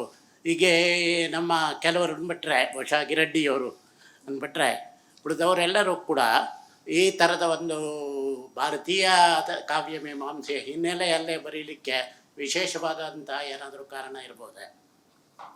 ಕುರ್ತಕೋಟಿ ಅವರು ಕನ್ನಡಿಗರು, ಒಂಚೂರು ಇಂಗ್ಲೀಷ್ನವರಲ್ಲ ಮತ್ತು ಬೇರೆ ಭಾಷೆಯವರಲ್ಲ. ಇಂಗ್ಲೀಷ್ ಗೊತ್ತಿತ್ತು, ಅವರು ಇಂಗ್ಲೀಷ್ ಎಲ್ರಿಗಿಂತ ಚೆನ್ನಾಗಿ ಗೊತ್ತಿತ್ತು. ಆದರೆ ಇಂಗ್ಲೀಷನ್ನು ಬಾಯಟ್ ಮಾಡಿದಂಗೆ ಕೋಟ್ ಮಾಡೋರು. ಆದರೆ ಕನ್ನಡ ಅವ್ರಿಗೆ ಭಾರಿ ಪ್ರೀತಿದು ಅಂದರೆ ಕನ್ನಡ. ಆ ಕುಮಾರವ್ಯಾಸನ ಬಗ್ಗೆ, ಆ ವಚನಕಾರರ ಬಗ್ಗೆ ಮಾತಾಡ್ತಿದ್ರು ಅವರು. ಆಮೇಲೆ ಅದರ ಜೊತೆಗೆ ಇತ್ತೀಚಿನ ಕಾವ್ಯದ ಬಗ್ಗೆ ಎಲ್ಲ ಮಾತಾಡ್ತಿದ್ರು. ಎಂಥದ್ರಿ ಅದು, ಅದ್ಭುತವಾದ್ದು. ನಾವು ಅವ್ರ ಮಾತು ಕೇಳ್ಕೊಂಡು ಬಾಯಿ ತೆರ್ಕೊಂಡು ಕೂರ್ತಿರ್ತೀವಿ. ಅಷ್ಟರ ಮಟ್ಟಿಗೆ ನಮ್ಮನ್ನೆಲ್ಲ ಹಿಡಿದು ಬಿಟ್ಟರು ಅವರು. What we should remember is that there is a process of working in his criticism. You know, he is very highly influenced by Kalidasa, and the process is that Shabdartha Pratipatyo is the basic concept of his writing. And there are 2 books which we have to discuss mainly, other than Kannada books in the context of Kurtkoti. One is Romanticism. On Romanticism, there is a book in Kannada which he wrote. If you read Romanticism, the book, you can understand which are the highlight points of him which has impressed him most in Romanticism as well as in modern literary criticism. These are the 2 points. And as Mrs. Asha Devi rightly pointed out in the beginning, Dr. Asha Devi, is that tradition and individual talent essay definitely made an impact. And if you see all his criticism, there is a base of traditional and individual talent, which is coupled with the concept of language as said by Kalidasa. You see, what he has done is that in Kalidasa, the poetry has a unification of sound and meaning. That's what Kalidasa says, right? But he says that the analysis, meaning, and language can go together with poetics. That's what he proved in all his writings. If you see, what does he do? He picks up a point of poetics from Bharatiya Kavya Mimamsa, either way, or from figure of speech, whichever it is, or maybe an allegory, or a metaphor, whatever it is. And then he explains that concept with the context of Kannada and brings the analysis from English context. You know, we have to see English in him in a very subtle manner. It is total. You see, it is right that there are many languages in Kurtkoti, though prima facie it is Kannada. He translated from Marathi into Kannada, and he got award for translation from Marathi into Kannada. And then we have to see the way he explains Pampa, where he says Alakada Kedu, the one which is you see in Kukavin Indana, he says Baredar Alakada Kedu is how he ridicules other poets. The way Kurtkoti interprets Pampa in that context has inheritance of analysis from English criticism, what he has read, and from Kalidasa we have studied, and also Bharatiya Kavya Mimamsa. This is how we have to see Kurtkoti, all the three in one, and his analysis is that. That's what I would like to say on Kurtkoti in the context of criticism. Good evening. My name is Suchitra. I write in Tamil and I translate from Tamil into English. So Kamalakar, thank you so much for bringing this book to us, because to understand the critical tradition in another language is what a writer like me is in search of. My question is, this book has come out in English, and if we take the critical conversation in Indian English, I would say it is, I would even go so far as to say that it is almost non-existent. What impact do you think that translations of works like this from regional Indian languages like Kannada into English, would it have any impact on the critical culture in English and in other Indian languages? What kind of impact would you foresee? Thank you so much. I think it will definitely expand the horizons of the debates that are presently available, because a broader archive will be available, which is not so easily available right now. So, although of course one must not forget that Kurtkoti has already been translated, at least some of his works have been translated. But more and more of these works, when they become available, take for example in Marathi, you have somebody like Sharad Patil, whose works also are, some of his works are available, but not his larger oeuvre. So more and more these works becoming available will open the door for expanding the horizon of our critical horizons, is what I feel. Thank you very much.